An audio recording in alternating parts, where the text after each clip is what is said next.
चतुर्दशी व्रत विधि। प्रातः काल नित्य कर्म व स्नान आदि करने के उपरांत पवित्र मन से भगवान का स्मरण करें। सर्वत्र सुख की कामना से लंबोदर विघ्न विनाशक श्री गणेश जी का ध्यान करें। प्रसन्न मन से श्री चतुर्भुज विष्णु भगवान को प्रणाम करें। सर्वमंगलम मांगल्ये शिवे सर्वार्थ साधिके शरण्ये त्र्यंबके गौरी नारायणी नमस्तुते। यह श्लोक पढ़कर माता भगवती की स्तुति करके विद्या बल और वाणी की देवी सरस्वती को नमन करें। सर्वभूतेषु भगवान शंकर और इष्ट अन्य सभी देवी देवताओं की स्तुति करें। इस प्रकार से धूप दीप करके देव मूर्ति के समक्ष एकांत में दत्त चित्त से कथा पढ़े अथवा सुने। श्री अनंत चतुर्दशी व्रत निर्णय।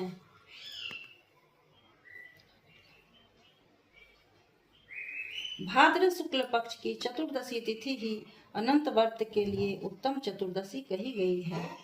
उदये त्रिमुहूर्तापि ग्रहानन्वर्ते तिथि मुहूर्तमपि चेद भाद्रे पूर्णिमायां चतुर्दशी संपूर्णां तां विदुषत्यां पूजयोद्वि विष्णु भवयम्।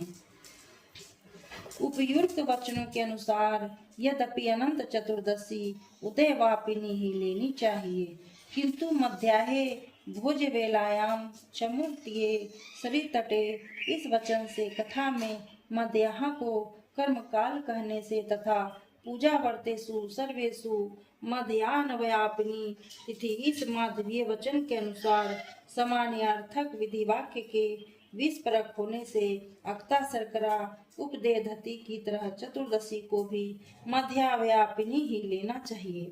ऐसा दिवोदास के मर्ताप प्रताप मार्तंड और निर्णय सिंधु में भी निर्णय किया गया है। अतः मध्याह व्यापिनी ही ग्राह्य है।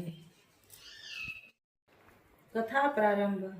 सूत जी ने कहा, पूर्व काल में श्री गंगा जी के तट पर धर्मवीर युधिष्ठिर ने वीर जरासंध को मारने के लिए राज से यज्ञ प्रारंभ किया।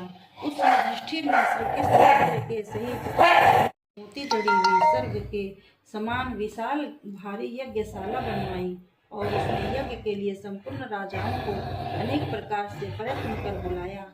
एक दिन गंधारी के गर्भ से उत्पन्न राजा धृतराष्ट्र का पुत्र जो दुर्योधन नाम से विख्यात था, वहाँ कारीगरों की विविधता से उसे आंगन के स्थल भाग में जल की भ्रांति हुई और वह वस्त्र को ऊपर उठाकर धीरे धीरे चलने लगा। यह देखकर द्रौपदी आदि श्रेष्ठ स्त्रियां मुस्कुराने लगी और वह दुर्योधन आगे जाकर पानी को भूमि समझकर उस पानी के बीच में गिर पड़ा। यह देखकर संपन्न राजा लोग, ऋषिगण, तपस्वी और द्रौपदी आदि स्त्रियां हंसने लगी। यह देखकर राजाओं का भी राजा दुर्योधन अत्यंत क्रोधित होकर अपने मामा शकुनी के साथ अपने राज्य में जाने के लिए आदत हुआ। उस समय शकुनी ने अत्यंत मीठी वाणी में कहा कि हे राजन, अभी बहुत कार्य करना है, इसलिए आप क्रोध न करें। हे राजेंद्र, यज्ञशाला में चलने के लिए उठिए। तब ऐसा ही सही, यह कहकर राजा दुर्योधन यज्ञशाला में चला। यज्ञ संपूर्ण होने पर राजा लोग यज्ञशाला से अपने अपने राज्यों में जाने लगे। तदंतर दुर्योधन भी राजाओं के साथ हस्तिनापुर में आया। वहां पांडु के श्रेष्ठ पुत्र युधिष्ठिर, भीमसेन, अर्जुन आदि को बुलाया और अपने राज्य में जाकर जुआ खेलने लगा। उस जुए में निष्पाप पांडवों का संपूर्ण धन और राज्य आदि जीत लिया। तब भाइयों सहित युधिष्ठिर बड़ी विपत्ति को प्राप्त हो जंगलों में वंचरों के समान रहने लगे। पांडवों के इस समाचार को सुनकर भाइयों सहित युधिष्ठिर को देखने की इच्छा से जगदीश्वर श्री कृष्ण वहां गए। सूत जी ने कहा, दुख से अत्यंत दुर्बल होकर वन में रहते हुए पांडवों ने जब श्री कृष्ण को देखा तो कर्म से पूजन आदि और प्रणाम किया। अनंत युधिष्ठिर बोले, हे प्रभु, भाइयों सहित हमको यह अत्यंत दुख प्राप्त हुआ। इस दुख स्वरूप सागर से हम कैसे छूटेंगे? सो कहिए, कौन से उत्तम देवता का पूजन करें अथवा कौन सा व्रत करें जिससे हमारा राज्य हमें मिले और आपकी कृपा से हमारा कल्याण हो। तब श्री कृष्ण ने कहा, हे युधिष्ठिर, पुरुषों और स्त्रियों के संपूर्ण पाप को नाश करने वाला अत्यंत उत्तम एक व्रत है। वह भाद्रपद मास के शुक्ल पक्ष की चतुर्दशी को होता है। उस व्रत के अनुष्ठान मात्र से संपूर्ण पापों का नाश होता है। हे राजा, युधिष्ठिर बोले कि हे वसुदेव, आपने जो अनंत व्रत कथा कहा सो वह अनंत कौन है? मुझसे सत्य सत्य कहिए। श्री कृष्ण ने कहा, हे धर्मराज, अनंत हमारा ही नाम है, इसे हमारा ही स्वरूप जानो। सूर्य आदि जितने ग्रह रूप है और काल समय जो कहे जाते हैं, वे सब पल घड़ी मुहूर्त दिवस रात्रि आदि रूप से पक्ष मास ऋतु वर्ष युग और काल आदि की व्यवस्था सब हमको ही जानो। युग काल है वह अनंत इस नाम से प्रसिद्ध है। वही काल रूप में पृथ्वी का भार उतारने के लिए इस कृष्ण नाम से उत्पन्न हुआ हूँ। दानवों का नाश करने और साधुओं की रक्षा करने के लिए वसुदेव के कुल में मुझे उत्पन्न हुआ जानो। ऐसा वचन सुनकर युधिष्ठिर बोले, हे जानने वालों में श्रेष्ठ, अनंत व्रत का महात्म्य और विधि कहिए। इस व्रत का अनुष्ठान करने वाले प्राणी को क्या पुण्य होता है, क्या फल मिलता है, क्या दान किया जाता है और किस देवता की पूजा की जाती है? पूर्व काल में यह अनंत व्रत किसने किया और मृत्यु लोक में किसके द्वारा प्रकाशित हुआ? विस्तार सहित इस अनंत व्रत को हमसे कहिए। श्री कृष्ण ने कहा, सतयुग में सुमंतु नाम का एक ब्राह्मण था। उसने वशिष्ठ गोत्र में उत्पन्न स्वरूप रूपवती दीक्षा नाम की भृगु ऋषि की कन्या से वेदोक्त विधि से विवाह किया। हे राजन, उस स्त्री के कुछ समय बाद अनेक सुंदर लक्षणों से युक्त एक कन्या उत्पन्न हुई। यह शीला नाम की अत्यंत सुशीला कन्या पिता के घर में बढ़ने लगी। एक दिन उसकी पतिव्रता माता कालज्वर के दाह से दुखी होकर नदी के जल में प्राण त्याग स्वर्ग चली गई। तदंतर उस सुमंतु नामक ब्राह्मण ने धर्मपुष ब्राह्मण की दुशीला नाम की कन्या से विधिवत विवाह किया। वह कन्या नाम के सदृश ही दुष्ट स्वभाव की, कर्कश वचन बोलने वाली और बड़ी ही प्रचंड थी। और वह शीला नाम की कन्या पिता के घर में गृह कार्य करने बड़ी चतुर हुई। वह दीवालों में बाहर के दरवाजों के ऊपर स्वास्तिक, शंख, कमल, नीले, पीले, सफेद और काले रंगों से अनेक प्रकार के चित्रों को लिख लिख कर सजाया करती थी।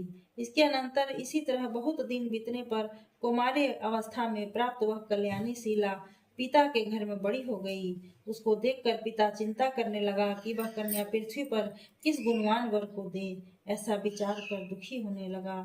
इसी समय मुनियों में उत्तम वेदांग को जानने वाले कौंडिल्य नाम के मुनि विवाह की इच्छा से आए और बोले कि मैं तुम्हारी रूप गुण युक्त कन्या से विवाह करना चाहता हूँ।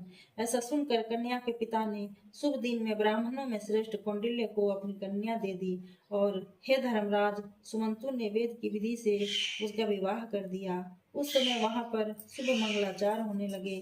स्त्रियां गीत गाने लगी और ब्राह्मण लोग स्वस्ति वाचन करने लगे। इस प्रकार विवाह क्रिया संपन्न करके ब्राह्मण ने अपनी कर्कशा स्त्री से कहा, दामाद के संतोष के लिए कुछ द्रव्य आदि दहेज में देना चाहिए। ऐसा सुनकर वह कर्कशा क्रोध में आकर घर की शोभा बिगाड़ती हुई जो कुछ था उसे पेटी में बंद करके दामाद से बोली कि आप अपने घर जाइए, हमारे घर में कुछ भी द्रव्य नहीं है। यदि विश्वास न हो तो देख लीजिए। हे पार्थ, ऐसा सुनकर सुमंत उदास हुए किंतु चुप रहे और उस कन्या ने भोजन से बचे हुए अन्न आदि से मार्ग संबल बनाया। मुनि भी नवविवाहिता सुमंतु की कन्या शीला को बैलगाड़ी में बैठाकर धीरे धीरे मार्ग में चलने लगे। जाते हुए पवित्र यमुना नदी को देखकर उसके किनारे गाड़ी खड़ी करके शिष्यों को उसकी देखरेख में नियुक्त कर स्वयं स्नान संध्या आदि कर आवश्यक कार्य करने गए। मध्याह्न में भोजन के समय रथ से उतरकर नदी के किनारे उस शीला ने लाल वस्त्र पहने हुए स्त्रियों के झुंड को देखा। उन स्त्रियों के समूह को चतुर्दशी में भक्ति पूर्वक श्री जनार्दन भगवान का पूजन करते देखकर उसके पास जा वह शीला धीरे से पूछने लगी, हे पूज्य स्त्रियों, यह क्या करती हो? इस प्रकार के व्रत का क्या नाम है? ऐसा सुनकर शीला से वे स्त्रियां बोली, यह अनंत का व्रत है और इसमें अनंत भगवान की पूजा की जाती है। ऐसा सुनकर शीला ने कहा कि मैं भी इस उत्तम व्रत को करूंगी। इस व्रत की क्या विधि है? इसमें क्या दान होता है? कौन देवता पूजे जाते हैं? वे स्त्रियां बोली, हे शीले, उत्तम अन्न को प्रथम प्रस्थ मात्र 1 सेर लेकर मालपुआ आदि पकवान आधा ब्राह्मण को देवें और आधा स्वयं भोजन करें। फिर शक्ति के अनुसार दक्षिणा देवें और यह व्रत नदी के तट पर करें तथा भगवान की कथा सुने। पूसा के शेष नाग बनाकर बांस के पात्र में रखें। फिर स्नान कराकर मंडल के भीतर रख उस अनंत भगवान का विधिवत पूजन करें। चंदन पुष्प धूप दीप और अनेक प्रकार के नैवेद्य उनके आगे रखकर तथा मजबूत सूत का डोरा केसर में रंग कर 14 गांठ देकर हाथ में इस मंत्र को बांधे। हे वासुदेव, जिनका अंत नहीं है, ऐसे संसार रूपी महासमुद्र में डूबे हुए मेरा अच्छी तरह उद्धार करो और अपने अनंत रूप में लीन करो। हे सूत्र रूपी अनंत भगवान, आपको बार बार प्रणाम है। इस प्रकार सूत्र रूपी अनंत को हाथ में बांधकर स्वस्थ चित्त हो भोजन करें। संसार रूपी अनंत नारायण का ध्यान करके भोजन कर अपने घर जाएं। हे भद्रे, यह व्रत तुमसे कहा। श्री कृष्ण बोले, हे राजेंद्र, प्रसन्न चित्त से ऐसा व्रत का विधान सुनकर उस शीला ने भी सुंदर डोरे को बाएं हाथ में बांधकर व्रत किया। जैसे 14 गांठ देकर बाएं हाथ में बांधना कहा था, वैसे ही बांधकर फिर पाथे संबल को सो बचा था उसका आधा ब्राह्मण को दे, बाकी स्वयं खाया। फिर प्रसन्नचित्त हो जब पति के साथ बैलगाड़ी में बैठकर अपने घर को गई, तभी उसको शुभ शकुन से व्रत के प्रति विश्वास हो गया। अनंत व्रत करने से गोधन आदि से युक्त और धन धान्य अधिक से उसका घर भरा पूरा हो गया। वह सोने में पिरोए माणिक्य और मोतियों के हाथों से भूषित रहती है और उसके यहाँ इतने अतिथि आने लगे कि वह पूजन में सर्वदा व्यस्त रहती थी। मणि में स्वर्ण के हारों से भूषित हुई वह मणि युक्त कर धनी तथा मोतियों की मालाओं से अलंकृत उत्तम वस्त्र पहनी हुई सावित्री के समान शोभित होने लगी और घर में पति के साथ आनंद से रहने लगी। इसी समय उसके पति कौंडिन्य ने बैठी हुई शीला के हाथ में बंधा हुआ सुंदर डोरा देखा। उसको देखकर वह बोला कि हे शीले, यह डोरा क्या है? मुझे वश में करने को बांधा है? तुमने इसे क्यों धारण किया है? इसका कारण कहो। यह सुनकर शीला बोली, जिसके प्रसाद से संपूर्ण धन धान्य और संपदाएं मनुष्य को मिलती है, वही अनंत मैंने धारण किया है। श्री कृष्ण कहते हैं कि हे पांडुपुत्र, लक्ष्मी के मद से अंधे हुए शीला के पति उस ब्राह्मण ने शीला का वचन सुनकर उसके डोरे को जल्दी से तोड़ डाला और वह कौन अनंत है ऐसा कहते हुए पापात्मा उस मूर्ख ने डोरा जलती हुई अग्नि में डाल दिया। तब शीला ने व्याकुल होकर हाहाकार करती हुई दौड़कर डोरे को लेकर दूध में डाल दिया। उस पाप क्रम से उसकी लक्ष्मी छिन्न होने लगी। गौ आदि को चोर ले गए, घर में आग लग गई, धन नष्ट हो गया।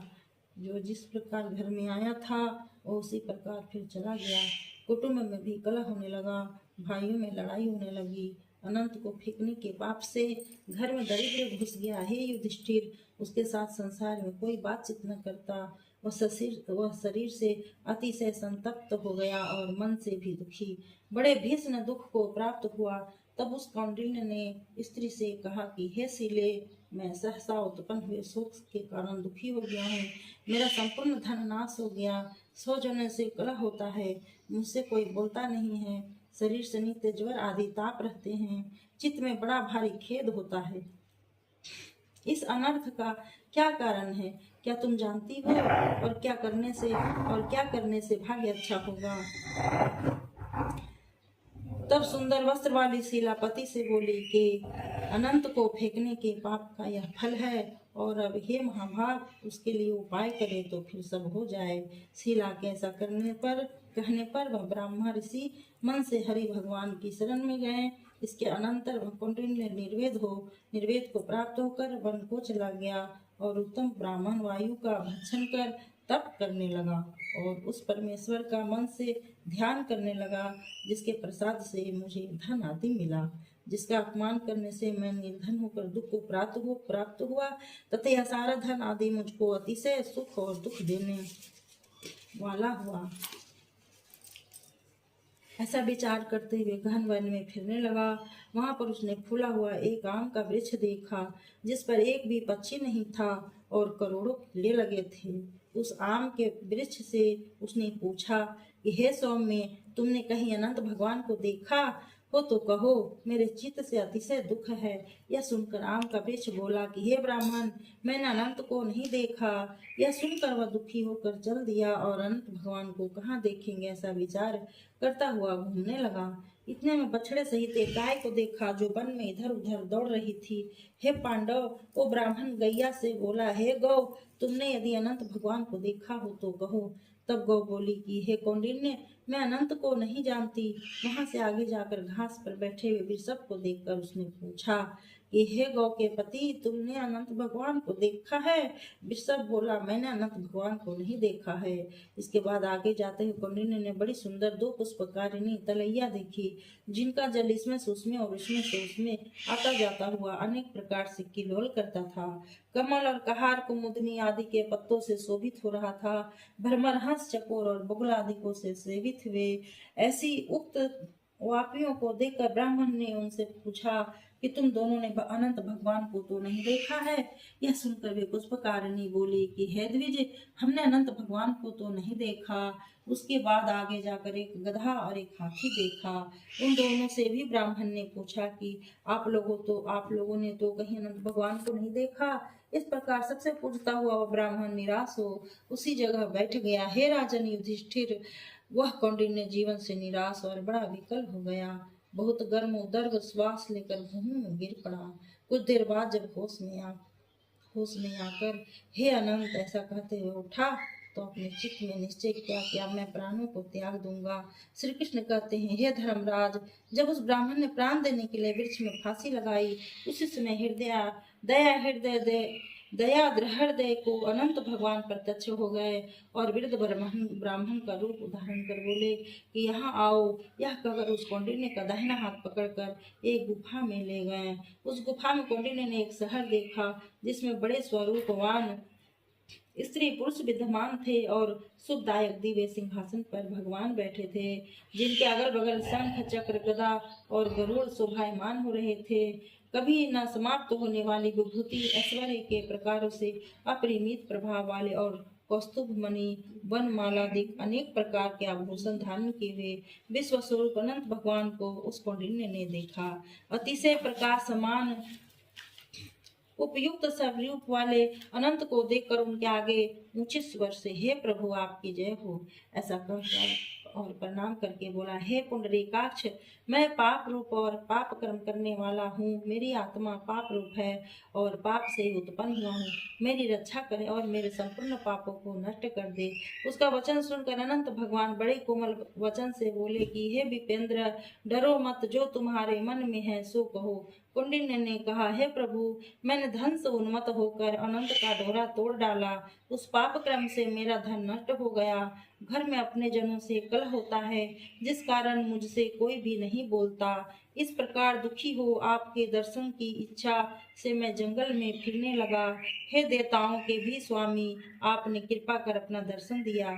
अब मुझ पर दया करके उस पाप को शांत करिए। श्री कृष्ण बोले, हे युधिष्ठिर, भक्तों से प्रसन्न किए गए देवता क्या नहीं देते? अनंत भगवान ने भी उस ब्राह्मण का वचन सुनकर बोले। अनंत भगवान ने कहा, हे कौंडिन्य, तुम अपने घर जाओ, मैं देरी मत करो और भक्ति पूर्वक 14 वर्ष तक अनंत का व्रत करो। इससे संपूर्ण पापों से छूटकर पुत्र पौत्र को उत्पन्न कर इच्छित भोगों को भोग कर सिद्धि पाओगे। ऐसा सुनकर कौंडिन्य ने कहा, हे स्वामी, मैं कुछ पूछता हूँ, उसे कहिए। वह आम का वृक्ष कौन था? वह कमल, कुमुदनी, कहार आदि से सुशोभित परम सुंदर 2 पुष्पकारिणी जंगल में देखी सो क्या थी? वह गदहा कौन था? वह हाथी कौन था? और वह उत्तम वृद्ध कौन था? अनंत देव बोले, वह आम का वृक्ष वेद विद्या को अच्छी तरह से जानने वाला ब्राह्मण था। उसने शिष्यों को विद्या नहीं दी, इसलिए वह वृक्ष हुआ। और जो गौ देखी थी वह बीज को खाने वाली पृथ्वी रही। और जो घास पर वृषभ देखा था वह सत्यलोक में धर्म था और धर्म अधर्म का निर्णय ठीक नहीं करता था।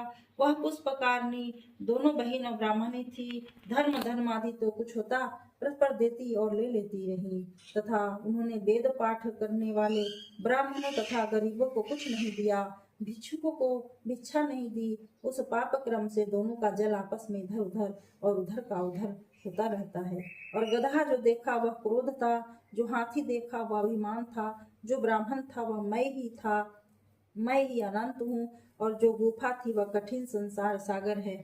ऐसा कहकर भगवान अनंत उसी जगह अंतर्ध्यान हो गए। 14 वर्ष तक अनंत व्रत करके जैसा अनंत भगवान ने कहा था वह सब सुख भोग कर फिर अनंत अंत में अनंत लोक हो गया। इसी तरह से हे राजऋषि तुम भी कथा सुनते हुए व्रत करो। इति अनंत चतुर्दशी व्रत कथा। बोलो अनंत भगवान की जय।